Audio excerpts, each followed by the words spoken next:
Good morning. This is Mike Conklin, Chairman of Sentinels of Freedom, on our podcast called Veterans Never Stop Serving. Today, we're going to be speaking to Specialist Matthew Preston, United States Army. Matt was a DART, Downed Aircraft Recovery Team member. And I believe, Matthew, you were injured in Afghanistan. That's right. Yeah. Back in the day, and came home and pressed forward onto his objectives of getting into college, finishing college, and moving on to several degrees, philosophy, political science, law, and now I believe you're clerking or with a federal judge in the 8th District. So yeah, the Eastern District of Michigan right now, and then the Nice. 8th Circuit afterward. Oh, great. How far are you from Flint? Just about an hour's drive. Okay, great. Mhm. God, we've got another really great Sentinel down in Flint, or Awesome. just north of Flint, that I'd love to connect you with. Yeah, Raymond Kirsch, who's doing amazing things also in analytic AI stuff. that's But awesome. so we'll connect those dots after we get off. But Yeah. yeah, I'd love to hear your resume. Obviously, you've just done incredible things and Thank you. pushed on through a bunch of adversity, but kept your head up and just kept pushing forward. And first of all, we're extremely proud of you and your progress and what you're doing now to help other people. And uh, uh, you're a great example of why we started this program and why we continue to serve veterans like yourself in reaching their goals. And as you know, there's goals are at the back end. It's objectives, milestones leading to goals, and Yep. it doesn't happen overnight. So you just really forced your way to success. So tell us a little bit about how you're doing now, and if we're always interested in kind of the things you faced first year getting out, the transition difficulties. It always seems like the first couple of years are the toughest for you, returning veterans with injuries, wounds, and kind of reprocessing yourselves, reinventing yourselves almost back into the civilian world. And those are the things I think that we're all very interested in, and then kind of where you've been and where you're planning to go. You're a young guy, look out maybe 3-4 years and tell us what that you see as maybe the ultimate goal in the next 3-5 years. Yeah, sure. So let's see. Reinvention is a great way to put it. Yeah. So when I got out of the military at that time, the transition program was not what it is now, Right. and I think was even before my time was in a lot worse condition. So that's an ongoing project in the service. So yeah, when I got out, I basically had no resources to know how to do what I wanted to do, which was go to college. That was my goal when the reason why I decided to get out was I'm going to go use my GI Bill, do what everybody says that they're going to do, but most people don't, and go to college. And uh, when I first got out, I was actually living in my parents' basement, believe it or not, because I saved up what I could while I was in to be able to afford school. But whether I had to take loans or whatever, I was ready to do it because I just knew that's what I wanted to do. Um, that was and my dad's sort of the old school, tradesman, has done pest control his whole life. And so, there was at first a sort of disagreement with, what I was doing and what he thought I should be doing, when I got out. And so I just frankly didn't even have like a lot of support Right. um, for what I wanted to do at that time.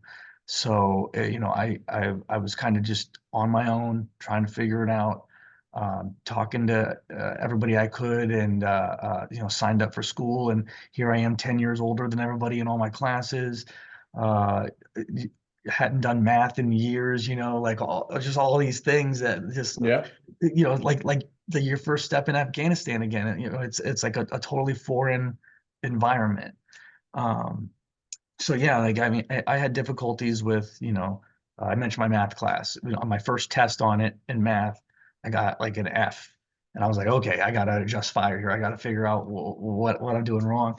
Ended up with a tutor and got an A in the class. So Yeah. it's like little things like that, trying to figure out, how do I succeed in this environment? What are the right things to pursue, the right classes to take? And that's kind of how I ended up with a triple major, triple minor degree program, is because, as I was there, I kept figuring out different things about like academia, like the system of it, the bureaucracy of it, Right. and created my own degree program in essence. And Because I kept encountering all these classes, these different things I was interested in, and I wanted to find a way to be able to sort of pursue all these different intellectual endeavors in the small amount of time I knew I was going to be there. Right. And I think that probably helped make things a little bit easier for me, because what I came to learn was that probably because of my military service, I was a very mission driven person. Right. I needed, what, like you said, the goals and the milestones. I had to have these things identified for me in a list, or something like that, so that I could know what I was doing, what my sense of purpose was. Right. And so at that time, it was my college degree. I did have a greater purpose at the time, which was, in the end, I wanted to become a lawyer so I could help other people. That was the reason why I chose to transition from the military. Hmm. But again, I didn't know what that meant. So in undergrad, thankfully, I met some amazing mentors. I asked a lot of difficult questions. And I think that that's important too. Is this kind of thing, you can't do it on your own. You Right. just can't. You have to rely on others. You have to in some instances ask people to be your mentor. Will you mentor me? Exactly. Yes. And that, we stand on the shoulders of giants, and I say that all the time, because that's truly the only way that I got where I was. So because of these mentors and these professors, um, I did well in school. And then through another program called Service to School, I got connected. I'm sure you've heard of it. Sure. I got connected with a mentor that guided me through the law school admission process. Everything from how to take how to study for the LSAT, the admissions Sure. test, all the way to submitting your application. And but a big part of through that whole process, uh, a large burden was my like finances. How was I going to afford being able to go to college? Because I wanted to do it full time. I didn't have an income at the time, and hadn't finished the VA process, to get healthcare set up and stuff like that either. And so thankfully, I came across your wonderful organization, and that, applied through you guys, and some other scholarships too, that allowed me to that lightened that financial burden for me. Right. And I think that having that, I don't know, call it a distraction perhaps, out of the way, or lessened, was also probably one of the greatest contributors to how well I did in school and my ability to focus on my mission. And so yeah, so then the next thing I know, I'm at Michigan Law School. My initial goal was just law school anywhere, Right. and then my service to school mentor was like, "No, you need to aim higher." Okay, all right, I'll do it if you say so, And yeah, so blessed enough to end up in Michigan Law School, and then same thing there. Amazing mentors, organizations. I ended up the president of the Veteran Society there. Um, got connected with the VA Ann Arbor healthcare system, and was on their executive leadership council. And I applied for the law review, and they chose me for that. So that was a fun time. Took all these challenging classes, got to pursue all these different endeavors. Sure. Worked for a law firm during my first and second summers. And then next thing I know, I'm like, okay, this is coming to an end. What am I doing next? So yeah, I realized that I wanted to clerk for a federal judge. And a lot of people at the time were telling me, kept trying to sell it to me on the prestige of it, and I wasn't convinced. Um, but it wasn't until I started learning and hearing from other people that this is basically public service. That's what it is. You go back, you're working for the government again, and people come to the court with these issues, these complaints that they have some problem in their lives with some other person or corporation or Sure. something. Sure. And they're coming to the court for help for a resolution to their problem.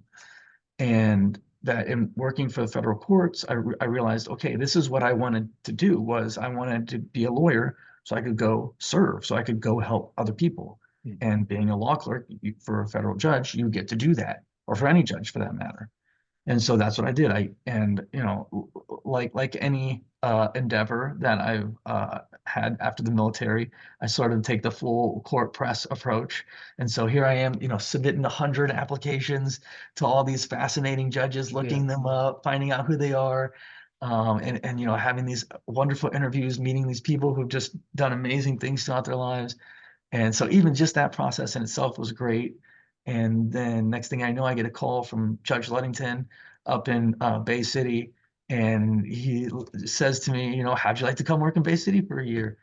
And I said, yeah, absolutely. Let's do this, Um, and, and, and I think what was amazing about that experience is that I was in the military, because it allowed me to see a vast array of leadership styles. From the new E4 that just got promoted to E5, that is, maybe taking the too heavy-handed approach to, on the other end of the spectrum, the leader that just sort of teaches people to do things on their own and to be autonomous. And so, in seeing that, I realized Judge Ludington was the best boss I ever had in my life. He just great human being, great person overall. And so working for him, I was like, okay, I want to do this again at the next level, which is the Court of Appeals.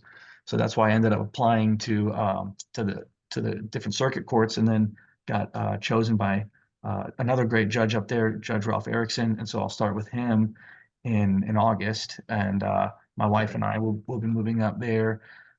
She's 15 weeks pregnant, and we just found out we're having a little girl yesterday, actually. Awesome. Um, Congratulations. Thank you. Yeah. So, we're gonna be huddled up close to each other, Yeah. trying to stay warm in Fargo, North Dakota for a Yeah. year. Oh, good stuff. We have, there's a couple of, I haven't mentioned before, one of our Sentinels down around Flint that I want to Yeah, of introduce you to, but, course. Court of Appeals, we have a very good friend who is a peer mentor at Walter Reed, Mhm. and also was instrumental in helping set up the amputee center there.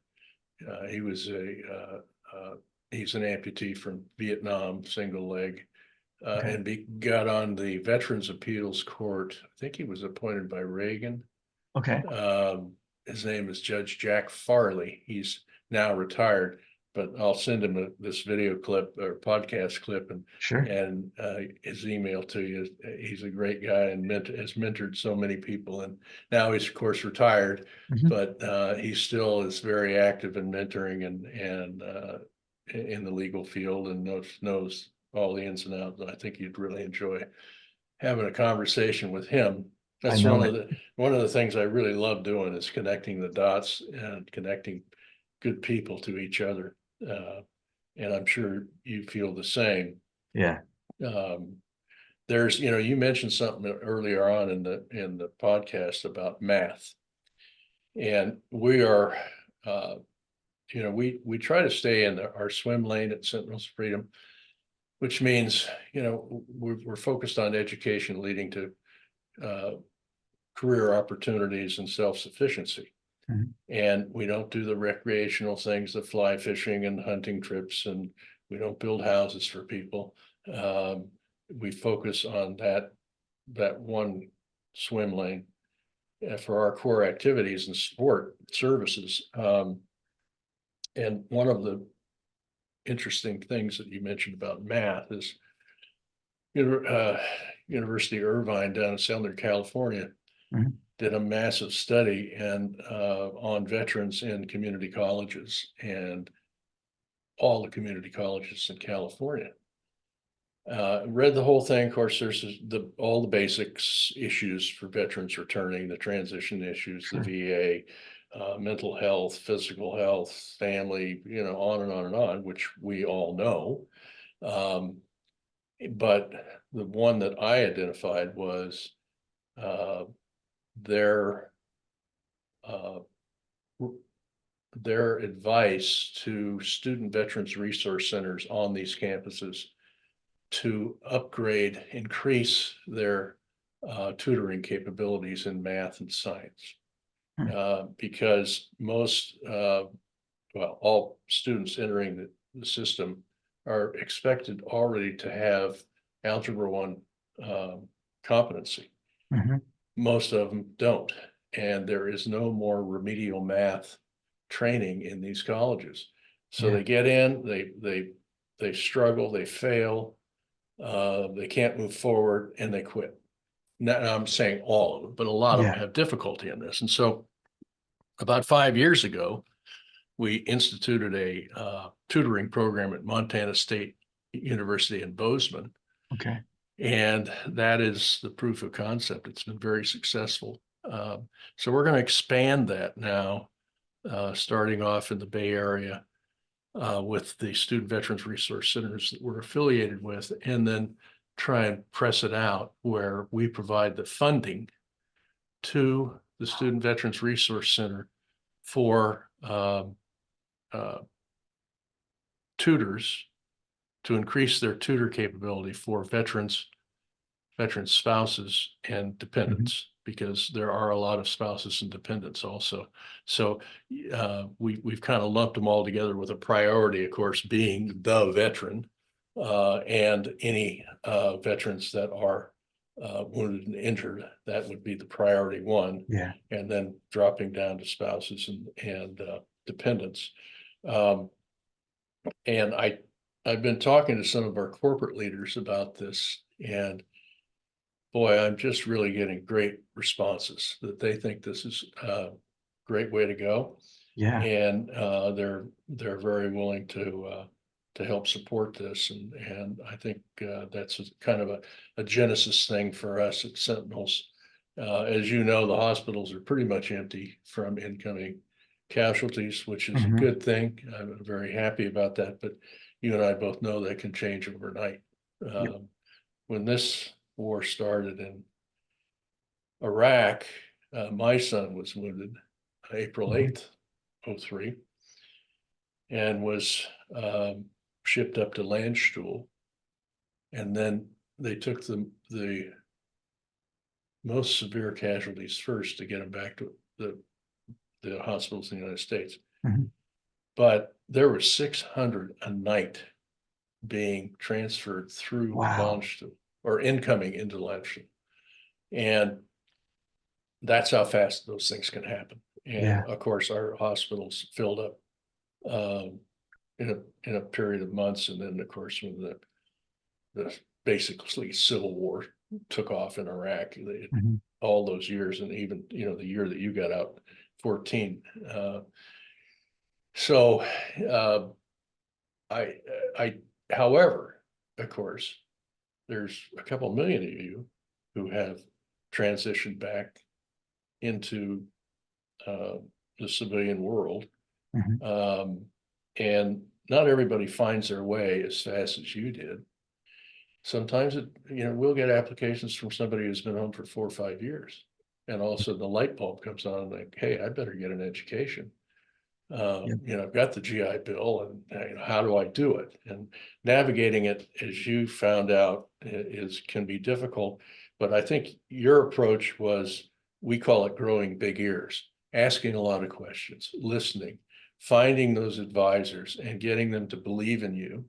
As a mentor, you know, a mentor and mentee relationship is 50-50. When it goes 60-40, 70-30, it doesn't work. Yep, you're right. And these people are giving their advice because they want to see you do well. And the minute you kind of don't, you know, really recognize that and thank them properly for that, they'll move on. Yep. So, you know, when we talk to the new veterans in our program, that's one of the things. Let's identify a mentor right away. Might be not be the only mentor you deal with Sure. in their educational period, but learn how to do it. Learn how to talk to somebody, how to ask them for their help. It's not always going to click perfectly, but what our experience has been is that if the veteran is really serious and values that relationship, it works. Yeah. And I am always amazed by the level of mentors in business that we have, you know, venture capitalists, defense industry people, Mhm. uh, STEM, all of them that really enjoy this experience of mentoring. And they open up their network and refer our Sentinels to their friends in business. And that, you know, as you know, the resume mill is, because of AI, your resume can get kicked out electronically just for Yep. one wrong word. And all of a sudden you're on the bottom of the pile. It really takes, you know, 70% of the people hired in this country are hired because they know somebody that You're right. has referred them that says, I believe in this individual. And so it's a process. And you know, you're kind of the proof of concept of that. But you talked about your, you know, your forebears in the military and your commitment to serve in the military, which is, you know, you're a 1%er in this country of people that are willing to do that, Mhm. you know, jumping into education, doing well. And you know, you'll continue to move on, I'm sure. But again, let's go back to where you see yourself in like 4 years. Sure. You're raising a family. You've got a new location. You got all sorts of things going on right now that are, you know, you're concentrating on. And when you get into that situation, things can kind of get small. Oh yeah. You know, and you're so focused on this, you know, you're not thinking about way out there. And so it may be a bad question, but you know, where do you want to go in the next 4 years? Yeah, so I know I think it's a great question. You know, originally the plan was, you know, and that's the thing what they say, you know, if you want to make God laugh, tell him your plan, you know. Right. But yeah, so originally we were going to go to the Bay Area. You know, the law firm I interned at, Simpson Thatcher, has an office in Palo Alto, and that's where we were planning to go originally. But during my last semester of law school, my wife, her well, would have been my father-in-law, her father got sick, and we kind of knew things, you know, things were happening a little fast, and so he ended up passing away during that semester, oh, my last semester of law school. And so we adjusted fire because we were like, okay, all of our remaining family now is in northern Indiana. Right. Her family lives in South Bend. My mom moved from my birth mom moved from Mexico to Indiana, and my father and stepmother lived in Indiana too. So we were like, okay, we want to stay somewhere in this area. Mhm. That said, Indiana doesn't have a particularly robust of a legal market as you know, the well-knowns, you know, New York, Washington, D.C., Sure, Chicago. sure. So we were trying to find a balance there. And so that's what right now the plan is, we're eyeing Chicago, somewhere in Chicago. That way we're, you know, it's like like an hour and a half drive to basically either of our families at that Right, point. right. And so, yeah, so I don't know what exactly I'm going to do, who I'm going to work for, or what Right. that's going to look like. I definitely think that that's the area we're headed in. Got a great guy in Chicago, Pete Walsh. He's on our Yeah. board of directors. Venture capitalist, investor, entrepreneur, knows everybody in Chicago. Well, I will put you in touch with him. I'd really appreciate it. He's, we have such a great board of directors, I'll call him and say, got this Sentinel and he's doing this, that, and the other. And I'd like you to spend an hour with him. And, these all are very successful business people, That's awesome. C-level people. Yeah. And so I'll type out a message. I did this yesterday for Raymond Kirsch. Okay. And I call it the amazing race because, I think we have 12 or 11 on our board. And I'll say, okay, amazing race. Let's see who gets in first. Here's the story. I'd ask each one of you to give them an hour of your time. And some people outside of our board also.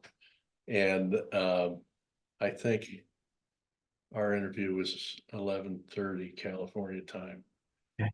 By 2:00, 3 of them had already checked in, said, I'll call them. One from DC, a retired 3-star general, runs a big international company.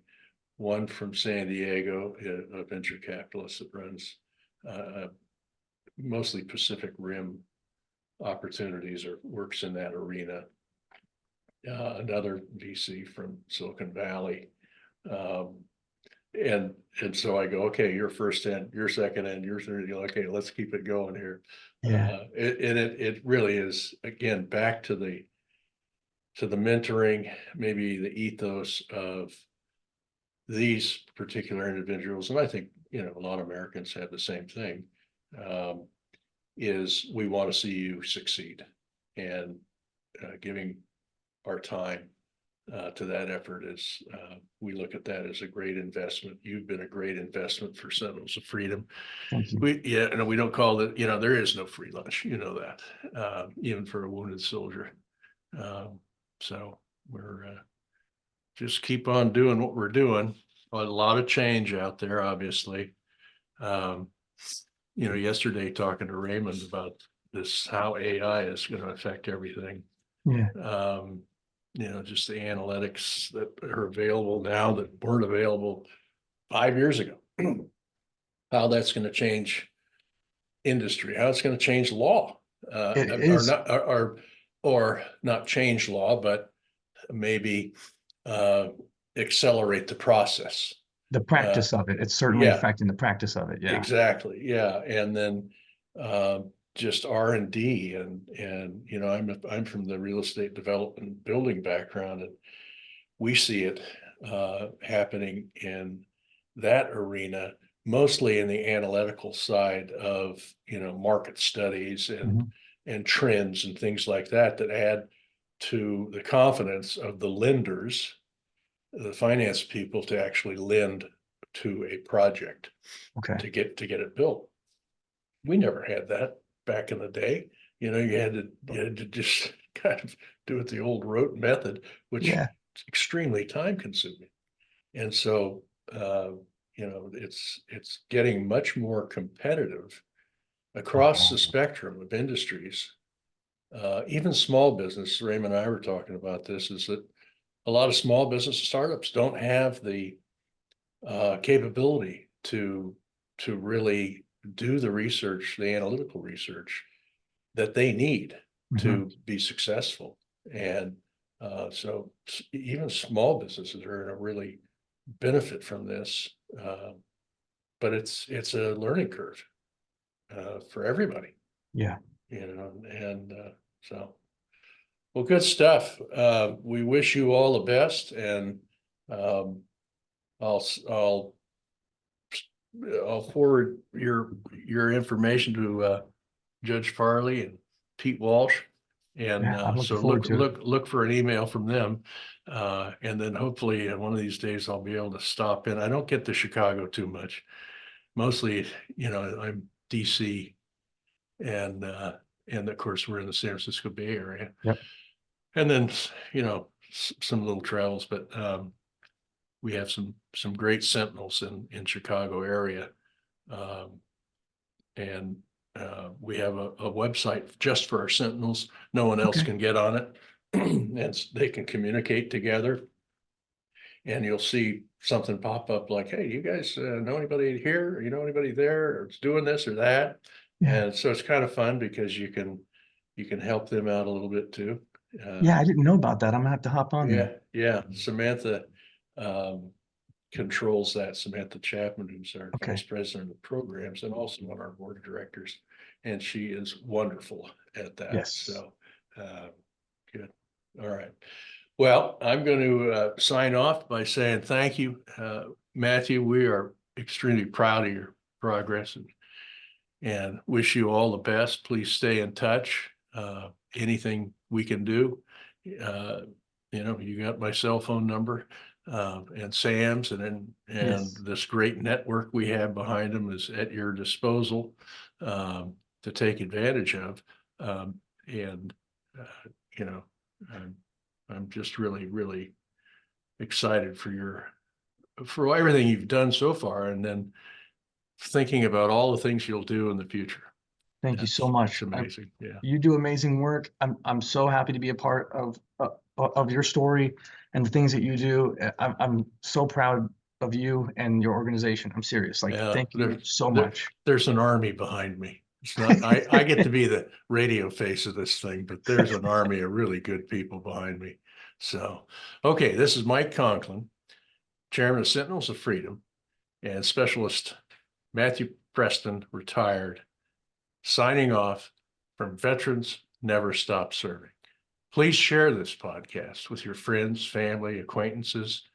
We try to keep them short. This one went about 30 minutes, but it's good stuff. And what it proves is that the heart of America is so strong and strong for our veterans and our military, as it should be.